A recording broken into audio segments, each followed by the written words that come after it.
Hello guys, आज की इस वीडियो में हम पढ़ेंगे कुड के बारे में। इसके पहले हमने कैन के बारे में पढ़ा था। आज हम देखेंगे कुड के बारे में कि कुड के यूज़ क्या क्या हैं। सो गाइस, स्टार्ट करते हैं। कुड को हम पास्ट ऑफ कैन भी बोलते हैं कि could this is a past of can. ये कैन का क्या है, पास्ट है। उसके बाद हम बात करते हैं इसके यूज़ के बारे में कि कुड के यूज़ क्या क्या होते हैं, उसके बारे में पढ़ते हैं। तो रूल नंबर फर्स्ट देखते हैं कि कुड का यूज़ क्या होता है। तो सबसे पहले हम देखते हैं कि कुड का प्रयोग हम कैन के पास्ट फॉर्म के रूप में इनडायरेक्ट स्पीच में करते हैं। जब हम नरेशन की बात करते हैं तो हम नरेशन में इनडायरेक्ट स्पीच में कुड का यूज़ करते हैं कैन के पास्ट फॉर्म के रूप में। जैसे यहाँ पे मैंने एक सेंटेंस लिखा, डायरेक्ट स्पीच में मैंने एक सेंटेंस लिखा, I said I can solve this problem. तो अब मैं इसको इनडायरेक्ट स्पीच में I said that I could, मैंने कैन को कुड में चेंज किया, सॉल्व दैट प्रॉब्लम। तो पहला रूल यही बोलता है कि हम कैन के पास्ट फॉर्म के रूप में हम कुड का यूज़ करते हैं। कुड का यूज़ हम कैन के पास्ट फॉर्म के रूप में इनडायरेक्ट स्पीच में करते हैं। जैसे मैंने यहाँ पर डायरेक्ट स्पीच में मैंने एक सेंटेंस लिखा, I said I can solve this problem. ये मैंने एक डायरेक्ट स्पीच लिखा। अब इनडायरेक्ट स्पीच में मैंने लिखा, I said that I could, can को मैंने कुड में चेंज किया, solve that problem. So guys, ये हमारा हुआ रूल नंबर फर्स्ट। अब हम देखते हैं rule number second. Rule number second में क्या है कि कुड का यूज़ हम पास्ट की एबिलिटी, पावर, कैपेसिटी को एक्सप्रेस करने के लिए करते हैं। इसके पहले हमने कैन में भी इसका यूज़ पढ़े थे, लेकिन कैन में हमने पढ़े थे कि हम एबिलिटी, पावर और कैपेसिटी जो प्रेजेंट की रहती वो बताते हैं। लेकिन हम कुड का हम यूज़ कैसे करते हैं, हम उसकी पास्ट एबिलिटी, पावर, कैपेसिटी बताते हैं इसमें। तो यहाँ पे मैंने एक सेंटेंस लिखा, he could pass the board examination. मतलब कि वो बोर्ड एग्जामिनेशन को पास कर सकता था, बट उसने किया नहीं। किया या नहीं किया ये उसके ऊपर डिपेंड है। लेकिन यहाँ पे है कि he could pass the board examination. Could का यूज़ हम पास्ट की एबिलिटी, पावर, कैपेसिटी को एक्सप्रेस करने के लिए किया जाता है। जैसे मैंने यहाँ पे एक सेंटेंस लिखा, he could pass the board examination. अब हम देखते हैं रूल नंबर थर्ड।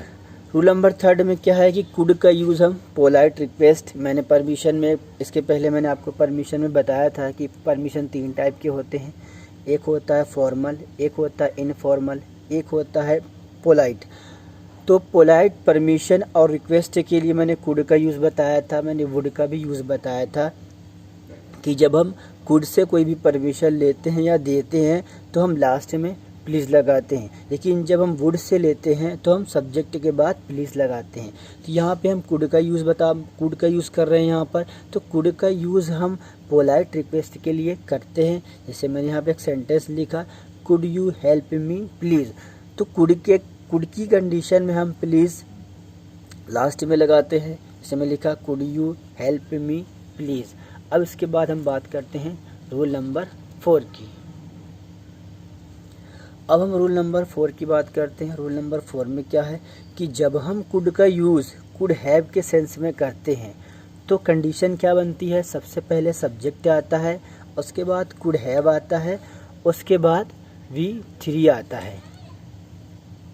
जब भी हम कुड का यूज़ कुड हैव के सेंस में करते हैं तो सबसे पहले सब्जेक्ट आता है, फिर कुड हैव आता है, फिर V3 आता है। जैसे यहाँ पर मैंने लिखा, एक सेंटेंस लिखा, you could have spoken English. यहाँ पर मैंने सब्जेक्ट लिखा यू, फिर कुड हैव, फिर स्पीक का मैंने थर्ड फॉर्म लिखा, स्पोकन इंग्लिश, तुम इंग्लिश बोल सकते थे, you could have spoken English. Rule number 4 में क्या है कि जब भी हम कुड का यूज़ कुड हैव के सेंस में करते हैं तो सबसे पहले सब्जेक्ट आता है, फिर कुड हैव आता है, फिर V3 आता है। यहाँ पे मैंने एक सेंटेंस लिखा, you could have spoken English. अब हम बात करते हैं रूल नंबर 5 की। तो रूल नंबर 5 में क्या है कि कुड का यूज़ हम पॉसिबिलिटी, अनरियल सिचुएशन, जिसको हिंदी में बोलते हैं अवास्तविक परिस्थिति या कंडीशन के सेंस में करते हैं। वुड का यूज़ हम पॉसिबिलिटी, अनरियल सिचुएशन या कंडीशन के सेंस में भी करते हैं। इफ़ का यूज़ हम दो टाइप से कर सकते हैं। यहाँ पे हम पॉसिबिलिटी या कंडीशन को दो टाइप से यूज़ कर सकते हैं। पहला पास्ट सिंपल में, दूसरा पास्ट परफेक्ट में। जब हम पास्ट सिंपल में यूज़ करेंगे तो जब उसका रिज़ल्ट आएगा तो वो कुड के बाद V1 आएगा, लेकिन जब हम पास्ट परफेक्ट में यूज़ करेंगे तो उसका जो रिज़ल्ट आएगा वो कुड हैव प्लस V3 आएगा। जैसे मैंने लिखा पास्ट सिंपल में सबसे पहले if plus subject plus V2, फिर subject plus could plus V1।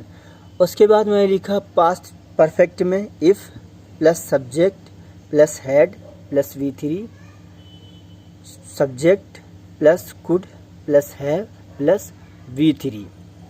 जिसे मैंने यहाँ पे एक सेंटेंस लिखा कि if I had more money I could bye a motorcycle. Could की जगह हम वुड का भी यूज़ करते हैं, वुड का भी यूज़ किया जाता है। यहाँ पे हम माइट का भी यूज़ कर सकते हैं। If I had more money I could by a motorcycle. उसके बाद मैंने दूसरा सेंटेंस लिखा if you started reading newspaper daily. यहाँ पे मैंने पास्ट सिंपल में यूज़ किया है। मैंने इफ़ लिखा, फिर मैंने सब्जेक्ट लिखा, फिर मैंने V2 लिखा, फिर मैंने ऑब्जेक्ट लिखा। If you started reading newspaper daily. अब इसका रिजल्ट जो आएगा वो कुड के बाद V1 आएगा। You could increase your vocabulary. If you started reading newspaper daily you could increase your vocabulary. ये मैंने इसका यूज़ मैंने किस में किया था? पास्ट सिंपल में। अब मैं इसके बाद यूज़ करूँगा पास्ट परफेक्ट में। वही सेंटेंस को मैं पास्ट परफेक्ट में यूज़ करूँगा। जैसे यहाँ पे मैंने लिखा इफ़ यू हैड, हैड के बाद मैंने क्या लिखा? V3। If you had started reading newspaper daily. अब इसका जो रिज़ल्ट आएगा वो कुड हैव प्लस V3 आएगा। If you had started reading newspaper daily you could have increase. मैंने यहाँ पे केवल इंक्रीज लिखा था, लेकिन मैंने यहाँ पे लिखा increased. You could have increased your vocabulary. फिर से बता देता हूँ, मैंने पास्ट सिंपल में पहला सेंटेंस लिखा कि if you started reading newspaper daily you could increase your vocabulary. यहाँ पे मैंने कुड के बाद V1 लिखा, कुड के बाद V1 है। फिर मैंने दूसरा सेंटेंस से लिखा पास्ट परफेक्ट में if you had started reading newspaper daily. अब उसका जो रिज़ल्ट आएगा वो कुड हैव प्लस V3 में आएगा। तो you could have increased your vocabulary. So guys, आज के लिए इतना काफ़ी है। आज की वीडियो में हमने कुड के बारे में सीखा कि कुड के यूज़ क्या क्या होते हैं। अब इसके बाद हम देखेंगे मे और माइट का यूज़। सो गाइस, आपको मेरा वीडियो कैसा लगा? प्लीज़ मेरे चैनल को सब्सक्राइब कीजिए, लाइक कीजिए, शेयर कीजिए, कमेंट कीजिए। Thanks for watching my video.